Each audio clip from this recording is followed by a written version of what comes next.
Ces images de familles et de proches de détenus plongés dans l'angoisse ont été tournées ce samedi devant le centre de médecine légale de Guayaquil en Équateur après l'explosion de violence qui a fait plus de 60 morts et plusieurs dizaines de blessés dans la plus grande prison du pays.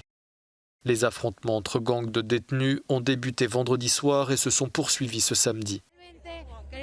Devant la prison, des familles réunies samedi en milieu de journée ont fait part à la presse de leur détresse.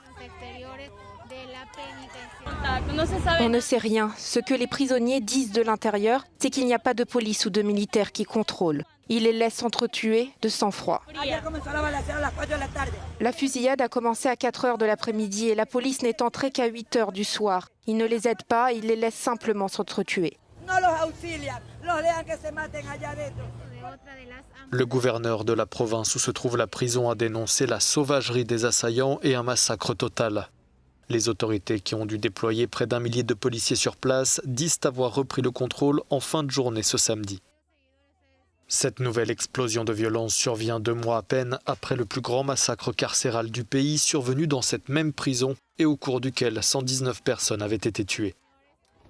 Dans ce pénitencier sont notamment emprisonnés les membres de différentes organisations criminelles en lien avec les cartels mexicains dont celui de Sinaloa.